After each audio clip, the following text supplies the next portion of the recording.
Good morning, ladies and gentlemen. So, Su from So. Samosa. Suma. Sufoso. Sufoso. ഇതൊരു കന്നഡ പടമാണ്. ഞാൻ ഇതിൻ്റെ മലയാളം ഡബ്ബാണ് കണ്ടത്. എനിക്കിതൊരു മലയാള സിനിമ പോലെയാണ് ഫീൽ ചെയ്തത്.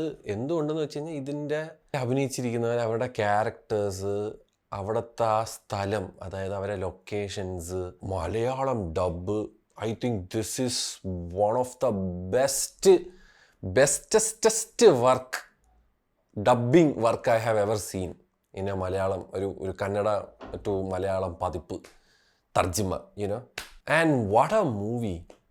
എടാ എന്തൊരു സിനിമയാടാ ഇത്. ഞാൻ പറഞ്ഞ പണ്ട് കാലത്തൊക്കെ നമ്മൾ മറന്ന പഴയ ഗ്രാമീണ പശ്ചാത്തലത്തിലുള്ള സിനിമകളില്ലേ, നമ്മുടെ സത്യനന്ദിക്കാട്, നമ്മുടെ പഴയ പശു, ഡോക്ടർ പശുപതി, അതൊക്കെ പോലത്തെ ഒരു ഗ്രാമവും അവിടുത്തെ കുറേ ജനങ്ങളും അവിടുത്തെ കുറേ ക്യാരക്ടേഴ്സും, നമ്മുടെ രവി അണ്ണനും. രവി അണ്ണൻ വേറെ ലെവലാണ് കേട്ടോ. രവി അണ്ണൻ ഞാൻ കട്ട ഫാനായി രവി അണ്ണൻ്റെ. എൻ്റെ അമ്മോ കിടിലം. എന്തൊരു പടമാടാ ഇത്. ഇങ്ങനെയാടാ ഇത്രയും സിമ്പിളായിട്ടുള്ളൊരു സ്റ്റോറിയെ ഇത്ര ഇൻട്രസ്റ്റിംഗ് ആയിട്ട് സമയം പോണ അറിയൂല. നമുക്കറിയാം ഇതാണ് പ്ലോട്ട് പോയിന്റ്, ഇതിങ്ങനെയായിരിക്കും. നമ്മളങ്ങനെ രസിപ്പിച്ചിരുത്തുന്ന ഒരു screenplay. Oh man, so nice. There are so many humour moments. ഞാൻ ചിരിച്ച്, എന്നാൽ അവസാനം നമ്മളെ ഭയങ്കരമായിട്ട് ഇമോഷണലി കണക്ട് ചെയ്ത് ഇതിലെ നടൻ ചെയ്യുന്നൊരു മെയിൻ സാധനത്തിന് അതൊക്കെ ആ ഹൈലൈറ്റ് ചെയ്തിട്ടുള്ള ഇതൊരു ഹൊറർ കോമഡി. ഹൊറർ എന്ന് പറയാൻ പറ്റത്തില്ല, ബിക്കോസ് ചെറുതായിട്ട് ആ ഹൊറർ എലമെൻറ്റ് വെച്ചേക്കുന്നതന്നെ ഇത് ഇടയ്ക്കൊന്ന് ഇതിൽ ആൾക്കാരുടെ ഒരു ഇതുണ്ടല്ലോ, അവരൊരു തോട്ട് പ്രോസസ്സ് കാണിക്കാനാണ്. അത് അവർ ചിന്തിക്കുന്നത് ഹൊററാണെന്നാണ്. ബട്ട് അൺഫോർച്ചുനേറ്റ്ലി ഇത് ഹൊററില്ലെന്ന് നമുക്ക് ഓഡിയൻസിന് നല്ല രീതിയിൽ അറിയാം. ബട്ട് അവിടുത്തെ ജനങ്ങൾ ഇപ്പോഴും ഇത് പ്രേതം മറ്റേ അത് ഭയങ്കര രസമാണ്. ഈ പടത്തിൻ്റെ flow, the way this movie is made. And thank you so much for Wayfarer Films for making this happen. ഇത്രയ്ക്കും ഗംഭീരമായിട്ട് ഇതിനെ ഡബ്ബ് ചെയ്ത് റിലീസ് ചെയ്തതിന് hats off to that particular production company. വേറൊരു കേസ്, ഈ പടം ഞാൻ ദുബായ് പോയി കാണാതിരുന്നതാണ്. ബിക്കോസ് ഞാൻ വിചാരിച്ച് ഇപ്പം സുമതി വളവ് ഇവിടെ നിന്ന് കാണാം, എന്നിട്ട് അത് അവിടെ പോയി കാണാം. പക്ഷെ അവിടുത്തെ പ്രശ്നം എന്ന് പറഞ്ഞാൽ കന്നഡ മാത്രമേ ഉള്ളൂ, ഡബ്ബില്ല. അപ്പോൾ ഐ വാസ് ലൈക്ക് വേണ്ട, എന്നാൽ പിന്നെ ഇവിടെ നിന്ന് ഇത് കണ്ടിട്ട് അവിടെ പോയി സുമതി വളവ് കാണാം എന്നുള്ളൊരു തീരുമാനത്തിൽ വന്ന് ഞാൻ. But this movie has some really good characters. അതായത് ഇതിൽ അളിയൻ ക്യാരക്ടർ, ഇവരൊക്കെ വരുമ്പോൾ തന്നെ ഇവരിത് മറ്റൊരു ചേട്ടമുണ്ട് അങ്ങനെ 1980. അപ്പോൾ നമ്മളിങ്ങനെ നമുക്ക് അങ്ങനെ ക്യാരക്ടറുമായിട്ട് ഹുക്കാവും നമ്മൾ. അതേപോലെ രാജ്ബി ഷെട്ടി സിനിമയിലുണ്ട്. അയ്യോ പുള്ളി എന്തൊരു ഗജന ഗമന ഋഷഭേ അങ്ങനെ എന്തൊരു പടമുണ്ട്. പുള്ളി ഭയങ്കര സീരിയസ് ടോണായിട്ട്. ആ സിനിമയിൽ പുള്ളിയുടെ അഭിനയവും ഈ സിനിമയിലെ പുള്ളിയും ഞാൻ ആലോചിക്കുന്നത്, എന്തൊരു മനുഷ്യനുണ്ട്, എന്തൊരു റേഞ്ചുള്ള നടനാണെന്നറിയോ. ഇതിൽ കുറേ സാധനങ്ങൾ ഞാൻ അതൊന്നും സ്പോയിൽ ചെയ്യില്ല. പക്ഷേ ഈ പറയുന്ന ഓരോ ക്യാരക്ടേഴ്സ്, പിന്നെ ഇതിൽ അഭിനയിച്ചതിൽ മെയിനായിട്ടും ഇതിലൊരു പയ്യനുണ്ട്. ആ പയ്യനല്ല, ഒരു ചേട്ടൻ. അങ്ങേരാണ് ജെ പി തുമിനാദു എന്നാണ് പുള്ളിയുടെ പേര് കേട്ടോ. ഇത് കറക്റ്റാണോ എന്ന് എനിക്ക് അറിയത്തില്ല. അണ്ണനാണ് ഈ സിനിമയിലൊരു മെയിൻ കഥാപാത്രം ആയിട്ട് അഭിനയിച്ചിരിക്കുന്നത്. പിന്നെ കുറേ കിടിലം പെർഫോമേഴ്സ് ഉണ്ട്. ഇവരൊക്കെ ആരെന്ന് പോലും എനിക്കറിയില്ല, പക്ഷെ കിടിലം. നിങ്ങൾ each and every one, even including അവൻ്റെ ഒരു അനിയത്തിയായിട്ടൊക്കെ അഭിനയിക്കുന്ന ഒരു പെങ്കൊച്ച് വരെ ഈ സിനിമയിൽ ആലോചിച്ചുകൂടെ. അങ്ങനത്തെ ഒരു സിനിമ, അങ്ങനത്തെ ഒരു ക്രൂ, എല്ലാവരും ഞാൻ ആലോചിക്കായിരുന്നു ആ ഒരു ഫിലിം സെറ്റ് എന്തായിരുന്നു കാണുന്നത്. വളരെ ഹാപ്പി ആയിട്ട് നമ്മൾ എന്നൊരു കിടിലം സിനിമ ചെയ്യാൻ പോകണം എന്നുള്ള ഒരു എക്സൈറ്റ്മെൻറ്റിൽ വന്ന് അഭിനയിക്കണ പോലും. ബിക്കോസ് ഒരിടത്ത് പോലും ഒരാൾ, ആ ഫ്രെയിമിലുള്ള ഒരാൾ പോലും വല്ല ത്രികോണം അങ്ങോട്ട് നോക്കുകയോ അല്ലെങ്കിൽ പേടി സീനിൽ ചിരിക്കുകയോ അങ്ങനെയൊന്നും നമുക്കത് കാണാൻ പറ്റില്ല. ആ ലെവലിൽ ആൾക്കാരും ഇതിൽ എൻജോയ് ചെയ്ത്. ഞാൻ ആ ഗ്രാമം മൊത്തം ഈ സിനിമയിൽ ഇങ്ങനെ, പിന്നെ ഒരു കണ്ണ് കാണാത്തരൊക്കെ ഒരു ചേട്ടൻ്റെ കൂടെ. അപ്പോൾ അങ്ങനെയൊക്കെ വേറെ ലെവലിടെ ഈ പുള്ളിയൊക്കെ. ഞാൻ പറഞ്ഞു എന്തൊരു ക്യാരക്ടറൈസേഷൻ ആയിരുന്നു ഈ പടം. അതേപോലെ ഇത് വളരെ സ്ട്രോങ് ഹോൾഡ് ഒരു മെസ്സേജ് ഈ സിനിമ അങ്ങനെ കൺവേ ചെയ്യുന്നുണ്ട്, വിച്ച് ഈസ് വെരി ബ്യൂട്ടിഫുൾ. ഇതിൽ ആ ഒരു പുള്ളിക്കാരി അഭിനയിച്ചിരിക്കുന്നത്, നമ്മുടെ രവി അണ്ണൻ്റെ ഈ പുള്ളിക്കാരിയെ ഒരു ലവ് ട്രാക്കൊക്കെ ഉണ്ടാണ്. എൻ്റെ അമ്മോ ഇതൊരു രസമാണ്. ഞാൻ ഇങ്ങനെ ആലോചിക്കണം, നമുക്ക് ഒന്ന് ആലോചിച്ച് നോക്ക്. ഇത് സിനിമയാണ്, ഇത് അവരഭിനയിക്കണേ. പക്ഷെ അങ്ങനത്തെ ഒരു വില്ലേജ്, രവിയണ്ണൻ, പുള്ളിയുടെ കല്യാണം, ഈ പ്രശ്നങ്ങൾ, ഇതൊക്കെ നമ്മളിങ്ങനെ മനസ്സിലായില്ല. ആ ലെവൽ ഓഫ് കണക്ഷനാണ് എനിക്ക് ആസ് എൻ ഓഡിയൻസ് ഈ സിനിമയിൽ ഫീൽ ചെയ്തത്. നമ്മളെല്ലാവരും ഒരു 10 പേരായിട്ടാണ് പോയത്. ഞാൻ, കാർത്തി, സനി, എൻ്റെ സിസ്റ്റർ, പിള്ളേരൊക്കെ കട്ടൊക്കെ എൻജോയ് ചെയ്തു. അവരൊക്കെ ചിരിയാണ്. Very beautiful movie. It's a beautiful feel good movie. Loved it and thank you so much mister JP തുമിനാഥു for this beautiful movie. Sumeet കെ കമ്പോസർ, ഇതിൽ വേറെ പെടച്ചേക്കണത് ഇതിൻ്റെ മ്യൂസിക് ബാക്ക്ഗ്രൗണ്ട് മ്യൂസിക്, ചില സാധനങ്ങൾ വെടിപ്പ് പടം, വെടിച്ചില്ലം പടം. എനിക്ക് രാവിലെ ഞാനിത് മസ്റ്റ് വാച്ച് കാറ്റഗറിയിൽ വെക്കും ഈ സിനിമ. എനിക്ക് ഈ വർഷം കണ്ടതിൽ ഞാൻ ഇങ്ങനെ എൻജോയ് ചെയ്ത് കണ്ടൊരു പടം ചിലപ്പോൾ കാണില്ല, അത്ര രസമായിരുന്നു. പിന്നെ S. ചന്ദ്രശേഖരൻ ആണ് ഇതിൻ്റെ cinematography. Beautiful cinematography, beautiful frames. ആ സ്ഥലം നമുക്ക് നമ്മളുടെ കേരളത്തിലെ ഏതോ ഒരു വില്ലേജിൽ നിന്ന് നമുക്ക് തോന്നും. ഞാൻ ചിലപ്പോഴത്തെ കേരളത്തിൽ ഒന്ന് ഷൂട്ട് ചെയ്തതാണ് എന്ന് വരെ ചിന്തിച്ചു പോയുടെ ആ ലെവലില്.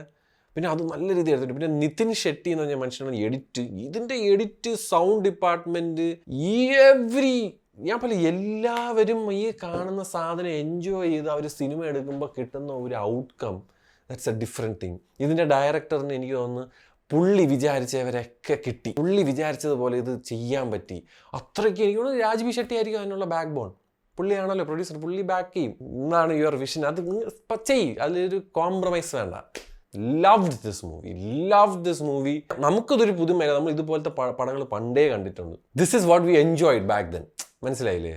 ആ ഒരു സാധനം പഴയ നമ്മുടെ ഒടുവിൽ ഉണ്ണികൃഷ്ണനും നമ്മുടെ പപ്പു ചേട്ടനും അവരെയൊക്കെ ഉള്ള ഒരു പ്ലേ ഉണ്ടല്ലോ, ഇന്നസെന്റ് ഏട്ടൻ, അതേപോലത്തെ കുറെ ക്യാരക്ടേഴ്സ്, അങ്ങനത്തെ ഒരു ഗ്രാമം, അവിടെ പറഞ്ഞ പ്രശ്നം. എന്നെ പടം ഏതാണ്, എത്ര നാളാണ് ഇങ്ങനത്തെ ഒക്കെ സിനിമ കണ്ടിട്ട്. ഞാൻ അല്ലേ ചില സമയത്ത് നമ്മളത് ദിസ് വർക്ക്സ് മാൻ, നല്ല രീതിയിൽ അതിൻ്റെതായ ആ ഒരു എസെൻസിൽ ഈ പടം എടുത്തു കഴിഞ്ഞാൽ still these kind of movie works. Love this movie. Again praises മാത്രമേ എനിക്ക് സിനിമയെ പറ്റി പറയാനുള്ളൂ. അങ്ങനെ നെഗറ്റീവ് എന്ത് നെഗറ്റീവ് ഒന്നുമില്ല. Must watch. ഒരു ഫാമിലി ഓഡിയൻസ് ആയിട്ട് പോവുക, എൻജോയ് ചെയ്യുക, തിരിച്ചു വരിക. Beautiful movie. നിങ്ങൾ ഈ സിനിമ കണ്ടിട്ടുണ്ടെങ്കിൽ നിങ്ങളുടെ വിലയേറിയ അഭിപ്രായം പ്ലീസ് താഴെ രേഖപ്പെടുത്തുക, വളരെ മാന്യമായിട്ട് തന്നെ. ആൻഡ് ഇത് തികച്ചും എൻ്റെ അഭിപ്രായമാണ് ഗൈസ്, എൻ്റെ മാത്രം. ഇതോടെ ഈ സിനിമയുടെ പരിപാടി തീരെയാണ്. എനിക്ക് വേറൊരു കേസിനെ പറ്റി പറയാനുണ്ട്. നമ്മുടെ നാഷണൽ അവാർഡ് ഇനി മുതൽ എനിക്കതിന് ഒരു ചവറിൻ്റെ വില മാത്രമായിരിക്കും. ഒരു ചവറിൻ്റെ വില.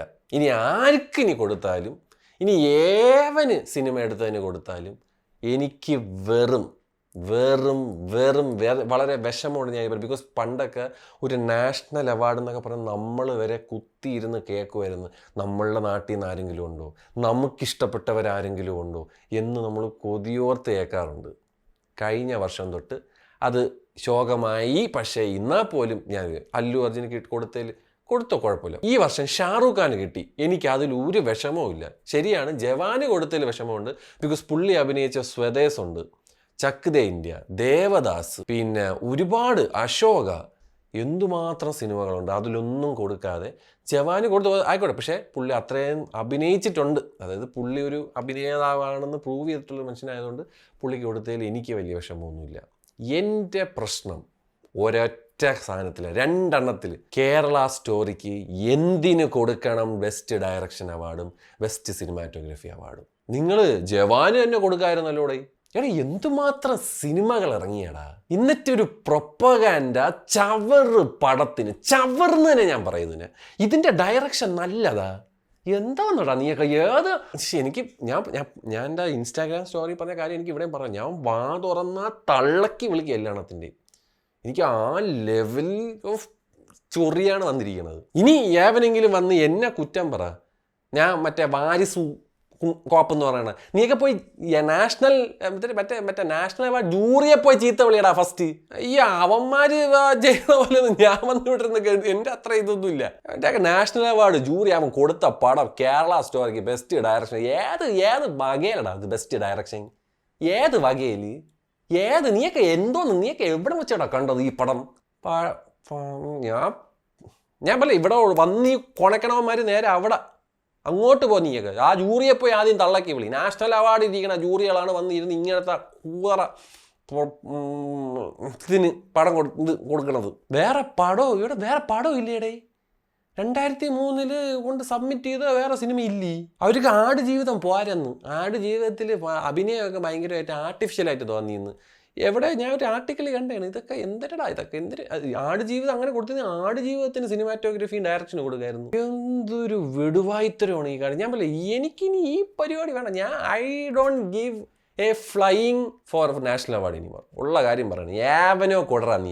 അതിന് വെറും ഇനി ഒരു പ്രതിമേര ഒരു സർട്ടിഫിക്കറ്റിൻ്റെ വില മാത്രമേ ഉള്ളൂ.